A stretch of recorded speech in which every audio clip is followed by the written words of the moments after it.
Have you ever seen a team that self-sabotages more than Manchester United? What are we doing?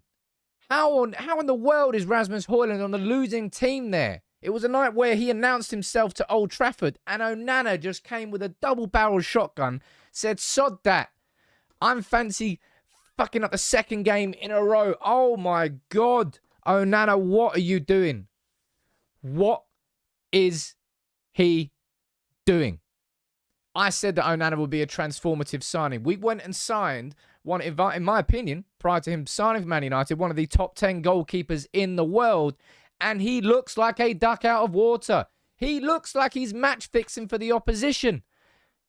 What is he thinking in Bayern Munich? An absolutely inexcusable mistake. He comes out straight after the game, takes responsibility. We like it.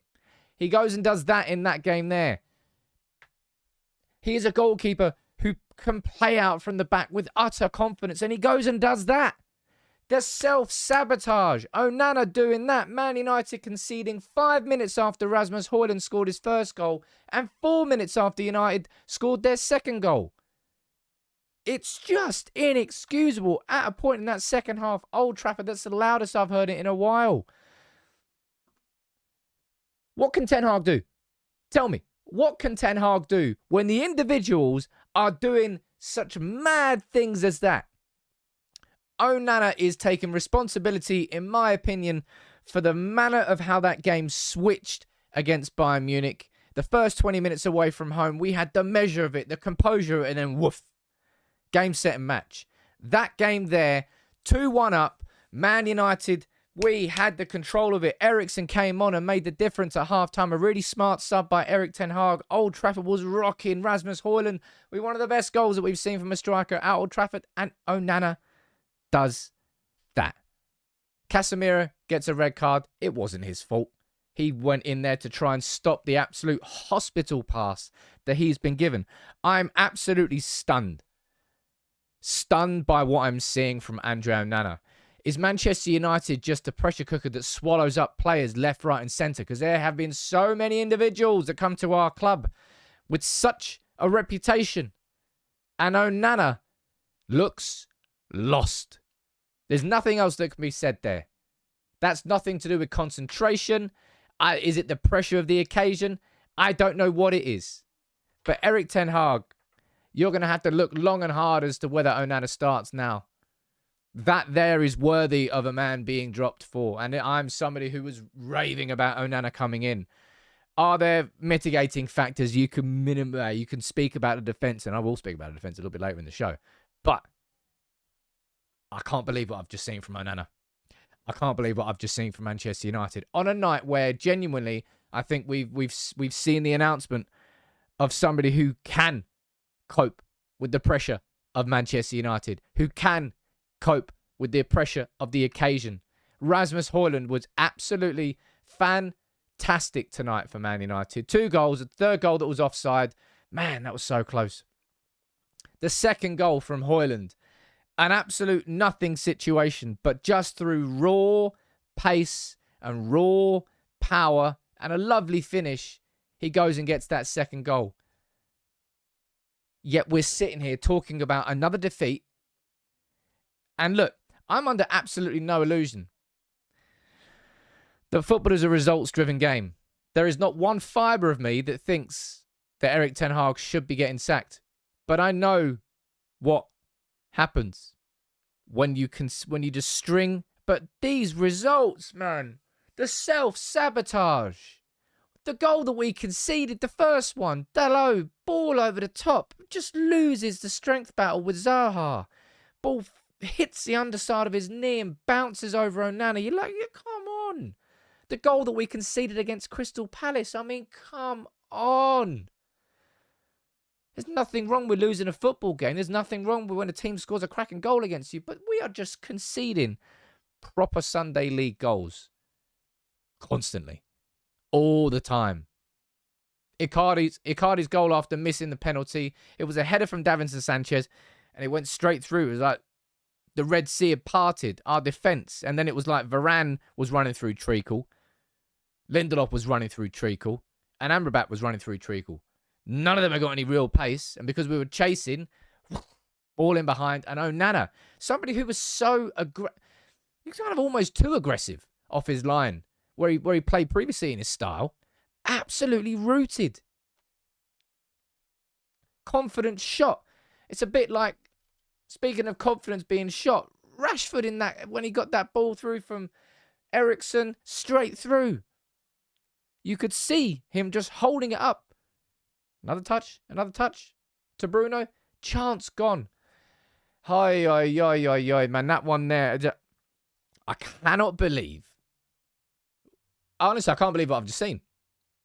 Somehow United are still surprising me. The thing that has annoyed me the most about tonight is conceding 2 goals within 5 minutes of scoring both times.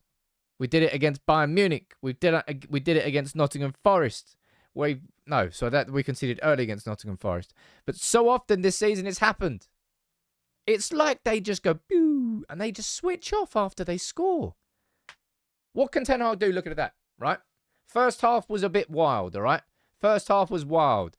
Casemiro was playing. I don't know whether it was a tactic from Erik Ten Hag or a tactic from United or the players themselves.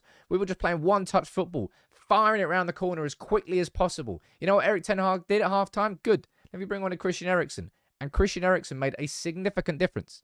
At Manchester United, the crowd responded, Old Trafford responded, and the football responded. We had a stranglehold of that game at that point in time. We were like, we've got to score, and boom. Hojlund goes and bags. Just a pure striker's goal. Pace, power, raw finish, and Old Trafford's bouncing. You're thinking, this is it. This is it. No, it's not. No, it's not. You can't. Jeez, I'm fighting with the bloody microphone now. You can't. What's the word I'm looking for? You can't plan for these sorts of individual errors. You go and spend 50 million on a top-level goalkeeper's top 10. You can absolutely expect him to never make mistakes like that. And you've gone and done it against Bayern Munich. And now in the second game. Bayern Munich are now on 6 points. Galatasaray are on 4 points. We've got a double header against Copenhagen. We've now got to go away to Galatasaray and get a result. This lot, getting a result away at Galatasaray, yeah, good luck with that. They'll melt like butter in a pan. And it seems like Onana is melting with the pressures of being a Manchester United player in the Champions League. Seemingly. Because when I'm looking at this man and what he did there tonight, and instead of it being a situation which weighed on him, it was a situation which made him excel. He's like, this is what I've arrived here. This is what I came for. And he did it. And I don't know what Erik Ten Hag says after that game. We did more than enough to win that game, but our defense is atrocious. Atrocious. Amrabat playing left back because he's aggressively going forward. The ball was played in behind there. And he was found wanting because he hasn't got the pace to run, but because he's not a left back. Oh man. I know what happens in football. There's not, as I said, there's not one fibre, there's not one part of me that thinks, oh, you know what, sacking Ten Hag and bringing in another manager, great, that's the solution. It's not the solution. However, I know that football is a results-driven game. And that's now what? Brighton, Brentford. No, not Brighton, Brentford. Arsenal, Brighton, Bayern Munich. There's actually too many losses for me to remember now. Crystal Palace, Galatasaray. We've got Brentford coming at the weekend. The confidence of this team is shot. Rashford passing that ball away. Onana absolutely shrinking in the spotlight. Like we have just signed the goalkeeper who made more saves than anybody in the Champions League last year. He played in the Champions League bloody final. And still he's melting at Manchester United. Stunned that we've come away from that and we've lost again. I feel sorry for Hojlund, man. 2 goals on your Old Trafford Champions League debut and you lost.